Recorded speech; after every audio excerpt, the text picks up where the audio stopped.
Hello students, welcome to the concept of the day. आज हम discuss करेंगे concept number 6। आज का कॉन्सेप्ट बेस्ड है इस क्वेश्चन पर। A tangent A B is drawn from an exterior point A that intersects the circle at point B. एक circle है जिसके बाहर एक पॉइंट ए है, उससे एक टेंजेंट बनाया जाता है जो सर्किल को पॉइंट बी पर मिलता है। Another line A D is drawn from A. एक दूसरी लाइन बनाई जाती है ए से जो सर्किल को सी और डी पॉइंट पर मिलती है, और इस तरह से कि सी डी की लेंथ 5 सेंटीमीटर है। और आगे दे रखा है कि टेंजेंट ए बी और लाइन ए डी की दोनों की लेंथ का सम 15 सेंटीमीटर है। Then find the length of the line A D. तो ए डी लाइन की लेंथ को फाइंड करना है। आज का कॉन्सेप्ट बेस्ड है tangents and secants to the circle, यानी टेंजेंट्स यानी स्पर्श रेखा और सेकेंड्स यानी छेदक रेखा, दोनों का कंबाइंड क्या इफेक्ट होता है सर्किल के लिए। वैसे टेंजेंट का टॉपिक अपने आप में काफ़ी वाइड है, लेकिन हम सिर्फ वही डिस्कस करेंगे जो टेंजेंट्स और सेकेंड्स का मिलकर जो दोनों के कंबाइंड फॉर्मूले हैं। सबसे पहले देखते हैं टेंजेंट और सेकेंड की डेफिनेशन। टेंजेंट स्पर्श रेखा बोलते हैं हिंदी में, और a line that touch the circle at one point, ऐसी रेखा जो सर्किल को सिर्फ एक ही बिंदु पर टच करती है, दैट इज ए बी। तो डायग्राम में यहाँ पर मैंने बना रखी है, ये लाइन है ए बी। ए बी एक लाइन है, ये लाइन सेगमेंट हम इसे बोल सकते हैं, जो इस सर्किल को सिर्फ एक ही पॉइंट पर टच करती है। आगे है सेकेंड, छेदक रेखा हम इसे हिंदी में बोलते हैं a line that touch the circle at two different points, ऐसी लाइन जो सर्किल को दो अलग अलग बिंदुओं पर टच करे। ये सी डी एक सेकेंड है यानी छेदक रेखा है, तो ये यहाँ पर इस बिंदु पर टच करती है और एक यहाँ इस बिंदु पर। और हम इसे ये भी बोल सकते हैं कि एन एक्सटेंडेड कोड मतलब एक ऐसी कोड जिसको हमने दोनों सिरों पर बढ़ा दिया हो, तो उसे भी हम छेदक रेखा बोल सकते हैं। तो टेंजेंट यानी स्पर्श रेखा वो लाइन होती है जो सिर्फ एक ही बिंदु पर मिलती है, और सेकेंड वो रेखा होती है जो एक सर्किल को दो अलग अलग बिंदुओं पर मिलती है।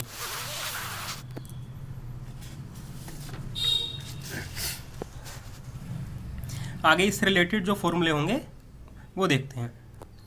एक सर्किल बना हुआ है, इसमें इसका सेंटर O है, एक एक्सटीरियर पॉइंट है P, A, P B, ये दो टेंजेंट हैं इस सर्किल पर, और PA और PB दो टेंजेंट है। और हमें पता है टेंजेंट को जब भी हम रेडियस से मिलाते हैं, ये टेंजेंट और रेडियस दोनों A पर इंटरसेक्ट करती हैं, तो उस पॉइंट पर 90 डिग्री का एंगल बनता है, यानी टेंजेंट रेडियस पर परपेंडिकुलर होती है। तो PB OB पर परपेंडिकुलर है, PA OA पर परपेंडिकुलर है, तो एंगल OAP एंगल OBP दोनों हो जाएंगे 90 डिग्री। PA PB के बराबर होगी। एक ही सर्किल पर एक पॉइंट से दो अलग अलग टेंजेंट की लेंथ इक्वल होती है, और एंगल APO एंगल BPO के बराबर होगा, यानी ये वाला एंगल इस एंगल के बराबर होगा।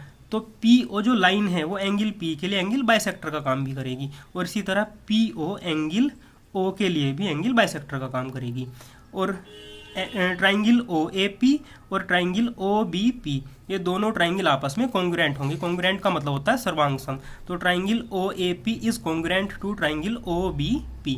कॉन्ग्रुएंट का मतलब होता है all angles are equal and all sides are equal, यानी all corresponding angles and all corresponding sides are equal.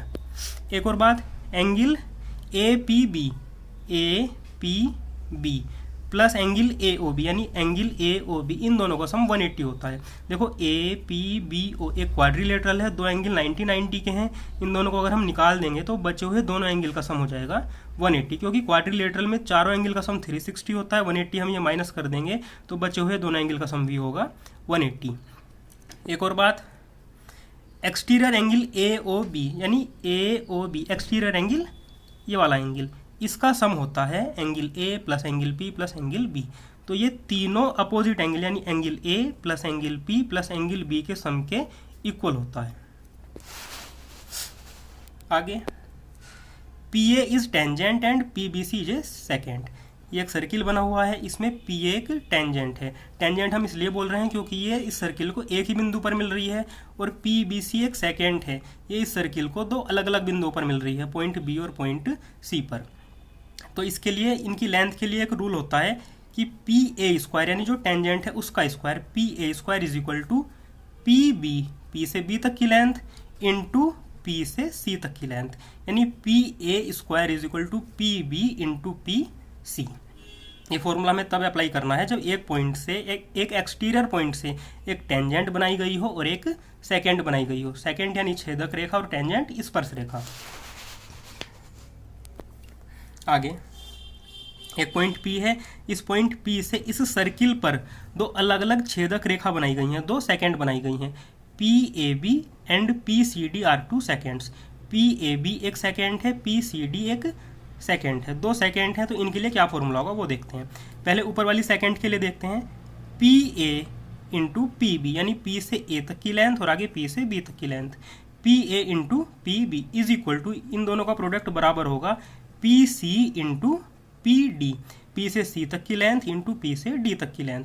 तो ये हो जाएगा PA into PB is equal to PC into PD। तो ये हमें फॉर्मूला तब यूज़ करना है जब दो अलग अलग सेकेंड हो।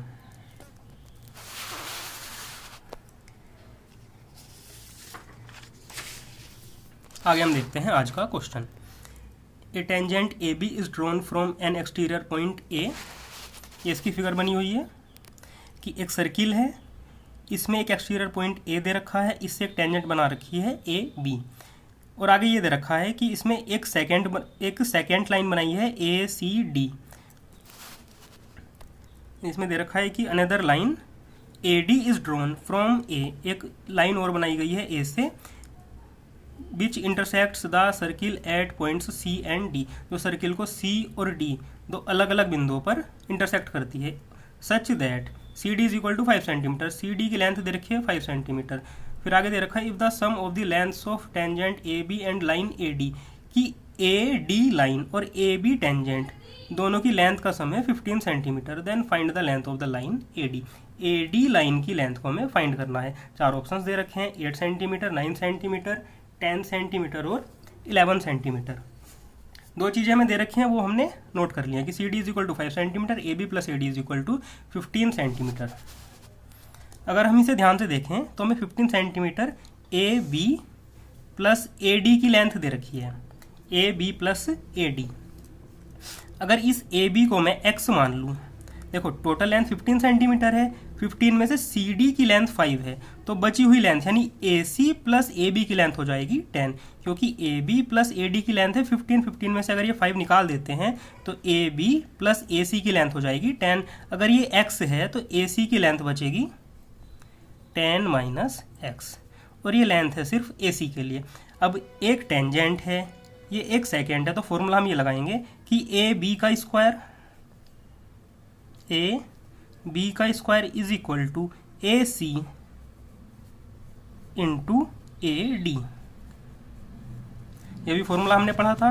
तो AB का स्क्वायर करेंगे तो हो जाएगा x square is equal to AC की वैल्यू है 10 माइनस x इंटू AD की वैल्यू हो जाएगी 10 माइनस एक्स प्लस 5, तो हो जाएगा 15 माइनस एक्स। दोनों को हम ऐड कर देंगे तो ये वैल्यू हो जाएगी 15 minus x.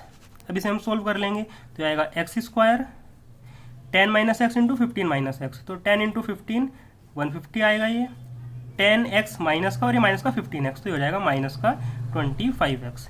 Minus x into minus x करेंगे तो ये मिलेगा हमें प्लस का एक्स स्क्वायर।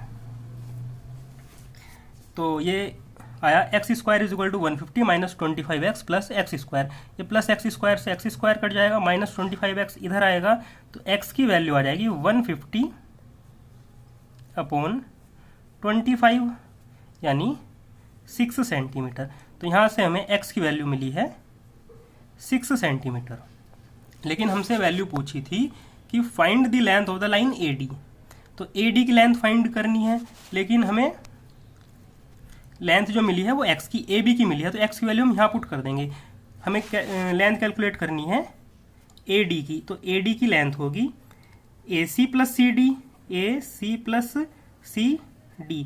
AC की वैल्यू है 10 माइनस एक्स, 10 माइनस एक्स, और x की वैल्यू आई है 6 प्लस CD, CD की वैल्यू है 5, तो हम इन दोनों को ऐड कर लेंगे, 10 माइनस 6 4, 4 प्लस 5 आ जाएगा 9 सेंटीमीटर। तो ये हो जाएगा हमारा आंसर। ऑप्शन के हिसाब से हमारा आंसर हो जाएगा बी ऑप्शन। आगे आप लोगों के लिए क्वेश्चन है, इसमें हमें CD की लेंथ फाइंड करनी है। 4 ऑप्शंस दे रखे हैं, 7 सेंटीमीटर, 9 सेंटीमीटर, 8 सेंटीमीटर और 10 सेंटीमीटर। PA की लेंथ 4 सेंटीमीटर, AB की लेंथ 5 सेंटीमीटर, PC की लेंथ 3 सेंटीमीटर और CD की लेंथ हमें फाइंड करनी है। इसका आंसर आप लोग बताएंगे कमेंट बॉक्स में कमेंट करके। Thank you so much for watching.